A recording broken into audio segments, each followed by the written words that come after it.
వేకువ వాక్యము ఇది దైవ వాక్యము. వేకువ వాక్యము ఇది దైవ వాక్యము. వేకువ వాక్యము ఇది దైవ వాక్యము.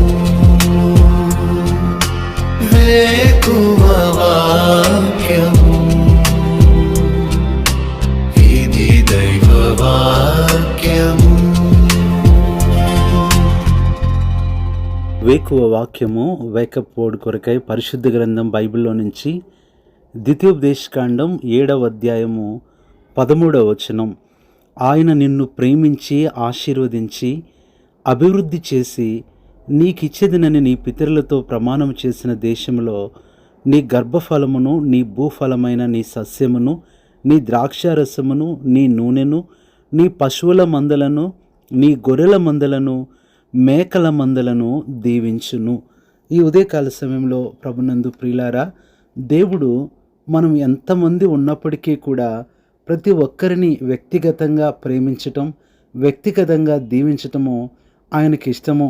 చాలాసార్లు ఎక్కువ మంది ఉన్నప్పుడు మనం అందరినీ పలకరించలేం, అందరినీ పరిచయం చేసుకోలేం, అందరితో మాట్లాడలేం. ఒక 10-20 మంది ఉన్నప్పుడే మనం అందరితో వ్యక్తిగతంగా ఉండలేము. కానీ దేవుడు ఇన్ని కోట్ల మంది జనాభా ఉన్నప్పటికీ కూడా నీకంటూ ఒక ప్రత్యేకతను ఇస్తున్నాడు, నీకు గుర్తింపునిస్తున్నాడు. సమాజంలో నీ సొంత ఇంటిలో వాళ్ళు కూడా నిన్ను గుర్తించకపోవచ్చు, నిన్ను లెక్క చేయకపోవచ్చు, నిన్ను పట్టించుకోకపోవచ్చు. కొన్నిసార్లు అసలు నువ్వు ఆ వరుసలో వాళ్ళ ఇంట్లో ఉన్నావో లేదో కూడా మర్చిపోవచ్చు. కానీ నీ దేవుడు అలాంటి వాడు కాదు. అందుకనే ఇక్కడ అంటున్నాడు, నిన్ను అనే మాట చాలా ప్రత్యేకమైనది. ఇక్కడ ఆయన నిన్ను ప్రేమించి, మొట్టమొదటిది ఈ ప్రేమించి అనేది నీ వ్యక్తిగతమైన దీవెనైతే, ఆశీర్వదించి అనేది నీ కుటుంబ దీవెన. మూడవది అభివృద్ధి చేసి అనేది నీ సంతానానికి ఇచ్చే దీవెన. తర్వాత చివరి మాట దీవించును అనేది నీ గృహము, నీ ఉద్యోగము, నీ వ్యాపారము, నీ పని అన్నిటినీ కూడా దేవుడు దీవిస్తాడు. ఈ 4 అంతలుగా దేవుడు మనకి భద్రత ఇస్తున్నాడు, ఆశీర్వాదం ఇస్తున్నాడు, సమాధానం ఇస్తున్నాడు. ఈ దినాన నువ్వు కూడా ఒకవేళ దేవుడు నన్ను మర్చిపోయాడు, నన్ను పట్టించుకోవట్లేదు అనుకుంటున్నావేమో. మనుషులు మర్చిపోయినంత మాత్రాన దేవుడు మర్చిపోడు. మనుషులు ప్రేమించటం మానేసినంత మాత్రాన దేవుడు ప్రేమించకుండా ఉండడు. ఇంకొక మాట చెప్పాలంటే, మనుషులు దూరమయ్యే కొద్దీ దేవుడు నీకు దగ్గరకు అవుతాడు. మనుషులు నిన్ను ద్వేషించే కొద్దీ దేవుడు నిన్ను ఎక్కువ ప్రేమిస్తాడు. ఇంత గొప్ప దేవుడు నీకున్నాడు. కాబట్టి నీతోనే నిన్ను అని మాట్లాడుతున్నాడు. ఈ అధ్యాయం అంతా మనం చూసినట్లయితే ద్వితీయోపదేశకాండం 7వ అధ్యాయములో 7 విషయాలు మనం చూడవచ్చు. మొట్టమొదటిగా ఆ నిన్ను అనే మాటలో మొదటి వచనములో యెహోవా నిన్ను చేర్చి, ఆ మాట ఎంత గొప్ప మాటో మనం చూడవచ్చు. నిన్ను చేర్చి అంటే నువ్వెక్కడో ఉన్నావు, శత్రువులతో ఉన్నావు, లోకంలో ఉన్నావు, బంధకాల్లో ఉన్నావు, అసలు రావలసిన స్థలానికి రాలేని పరిస్థితుల్లో దేవుడు నిన్ను చేర్చాడు. కుటుంబానికి చేర్చాడు, బిడ్డల యొద్దకు చేర్చాడు, తల్లిదండ్రుల యొద్దకు చేర్చాడు, తన సంఘము యొద్దకు చేర్చాడు, నీ స్వజనుల యొద్దకు నిన్ను చేర్చాడు. ఒక్కసారి ఆలోచించు. దేవుడే గనక ఇప్పుడు నువ్వున్న స్థానంలోకి నిన్ను చేర్చకపోతే నువ్వెక్కడుండేవాడువో తెలియదు.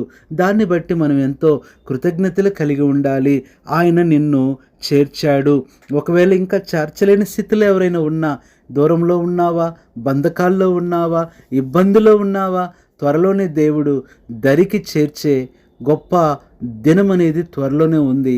నీ ఆశీర్వాదము, నీ యొక్క దీవెన అవన్నీ పొందుకునే స్థలానికి దేవుడు నిన్ను చేర్చుతాడు. ఇది మొట్టమొదటిగా మనం చూస్తున్నాము. రెండవదిగా మనం చూసినట్లయితే ఇదే అధ్యాయము కిందకు వచ్చినట్లయితే 6వ వచనంలో మనం చూస్తే మధ్యలో మాట నిన్ను ఎక్కువగా ఎంచి, రెండవది నిన్ను ఆయన ఎంచాడు. ఎంత గొప్ప మాట అండి. ఎవరండి ఈరోజు ఎంచేది? ఈరోజు మనుషులు నిన్ను ఎంచుతారు కానీ తక్కువగా ఎంచుతారు, అల్పముగా ఎంచుతారు. నీ రూపాన్ని బట్టో, నీ చదువు లేనితనాన్ని బట్టో, నీ చిన్న ఉద్యోగాన్ని బట్టో వారు నిన్ను తక్కువగా, అల్పముగా, కొన్నిసార్లు హీనముగా ఎంచుతారు. కానీ దేవుడు నిన్ను ఎలా ఎంచుతున్నాడంటే ఘనంగా ఎంచుతున్నాడు, గొప్పగా ఎంచుతున్నాడు. అందరి దృష్టిలో నువ్వు ఎలా ఉన్నా దేవుని దృష్టిలో నువ్వెంత ఘనమైన వ్యక్తివో ఒకసారి ఆలోచించు.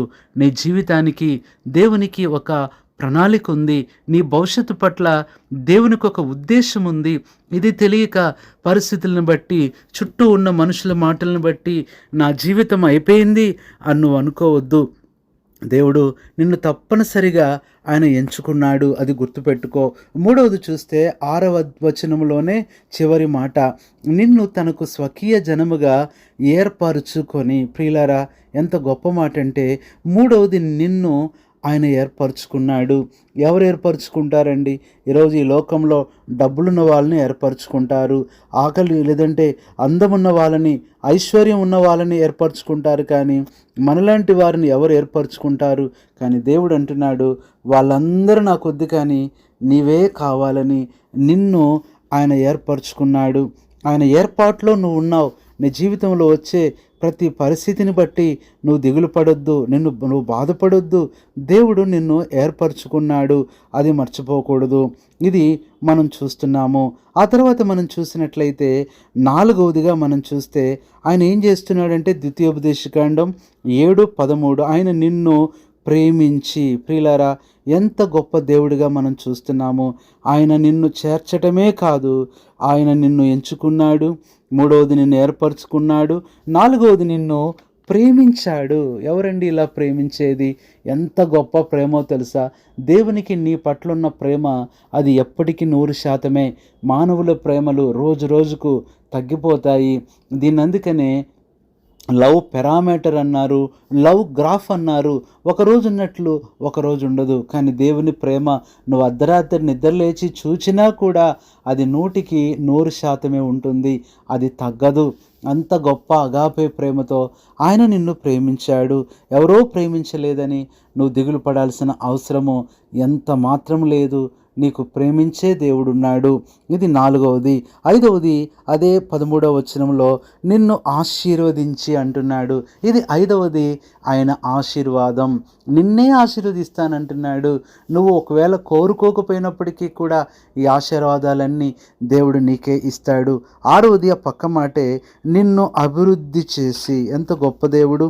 నిన్ను అభివృద్ధి చేయాలని ఆయనకి ఎంతో ఆశ, నిన్ను అభివృద్ధి చేసి హెచ్చించాలని ఆయనకి ఎంతో ఇష్టం. ఇంత గొప్ప దేవుడు ఉంటే ఎందుకు దిగులు పడుతున్నావు? ఇప్పుడు నీ స్థితి కొద్దిగా ఉండొచ్చు, అప్పులతో ఉన్నావు, ఇబ్బందులతో ఉన్నావు, తక్కువ జీతంతో ఉన్నావు, అసలు కుటుంబమే నడవట్లేదు. ఒకరోజు వస్తుంది ఎంత అభివృద్ధి అంటే అందరిని పిలిచి నువ్వే పోషించే అంత గొప్ప స్థితికి దేవుడు నిన్ను తీసుకొని వస్తాడు. 7వ వచనమే 7వ మాటే 13వ వచనం చివరి మాట, దీవించును, నిన్ను దీవించును. ఇంత గొప్ప దేవుడు దీవెన నీకుంటే ఎందుకు దిగులు పడుతున్నావు? సహోదరుడా, సహోదరి, ఆ నిన్ను అనే మాట ఎంత గొప్ప మాటో చెప్పటానికి వీల్లేదు. ఆ దేవుడు నిన్నింతగా 7 నిన్ను ఏర్పరచుకొని దీవిస్తూ ఆశీర్వదిస్తూ ఉంటే ఇంకా ఆయనను నువ్వు దూరం చేసుకుంటున్నావా? ఆయనతో మాట్లాడటం మానేసావా? ఆయనతో సహవాసము ఆపేసావా? ప్రియ సహోదరి, సహోదరుడా, మనుషులందరూ ఇప్పుడు మనతో ఉంటారు, ప్రేమిస్తారు, దగ్గరుంటారు. వాళ్ళందరూ కూడా దూరం అయిపోయే వాళ్ళే, మాయమైపోయే వాళ్ళే. కానీ నిన్ను ఎప్పుడూ కూడా విడువని ఎడబాయిని ఇంత గొప్ప దేవుడున్నాడు. ఈ దినము ఆయన ఇప్పటికీ నిన్ను ప్రేమిస్తున్నాడు. ఆయన కౌగిలిలో నువ్వు ఉన్నావు, ఆయన భద్రత కింద నువ్వు ఉన్నావు, ఆయన సంరక్షణ కింద నువ్వు ఉన్నావు. దిగులు పడొద్దు. నీకంటూ ఒక మంచి దినముంది, గొప్ప దినముంది. ఇశ్రాయేలును ఎలాగైతే ఈ ఐగుప్తులో నుంచి బయటకు తీసుకొచ్చి ప్రతి ఒక్కరిని నిన్ను అనే అనుభవంలో సంతోషపరిచాడో నీ జీవితంలో కూడా ఆ దినం రాబోతుంది. దాని కొరకు ఎదురు చూడు. ప్రభు నీకు అలా సహాయం చేయాలని నీ కొరకు ప్రార్థన చేస్తాం. పరిశుద్ధుడైన తండ్రి, ప్రభువైన యేసుక్రీస్తు నామంలో నీ పాదములకే వందనాలు, స్తోత్రాలు చెల్లిస్తూ ద్వితీయోపదేశకాండం 13 ద్వారా ప్రభువా మీరు మాట్లాడుతూ వచ్చిన మాటలను బట్టి వందనాలు.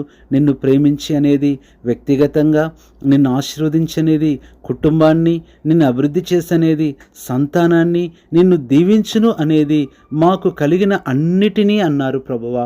ఈ 4 గంటల అనుభవాలతో పాటుగా నిన్ను అనే అనుభవంలో 7 గొప్ప విషయాలు ఈ ఉదయకాలం మాట్లాడారు. ఈ మాటలు వింటున్న మా ప్రియులందరినీ దర్శించి ధైర్యపరిచి మీరే వారిని దీవించమని, ఆరోగ్యమును, నెమ్మదిని, సమాధానాన్ని, వారి పనులు, ప్రయాణాలు, ప్రయత్నాల్లో విజయాన్ని దయచేయమని కృతజ్ఞతాస్తుతులు మీకు చెల్లిస్తూ ప్రభువైన యేసుక్రీస్తు నామములో ప్రార్థిస్తున్నాము తండ్రి, ఆమేన్. మన పరమ తండ్రి అయిన దేవుని ప్రేమ, మన ప్రభువైన యేసుక్రీస్తు కృప, పరిశుద్ధాత్మ అన్యోన్య సహవాసం మీ అందరికీ సదాకాలం తోడయుండి నడిపించి దీవించునుగాక. ఆమేన్. కృంగుదలలో దార్చుటకు కన్నీటినంతటిని తుడుచుటకు దినమంతా సిద్ధపరచుటకు దైవ చిత్తం గ్రహించుటకు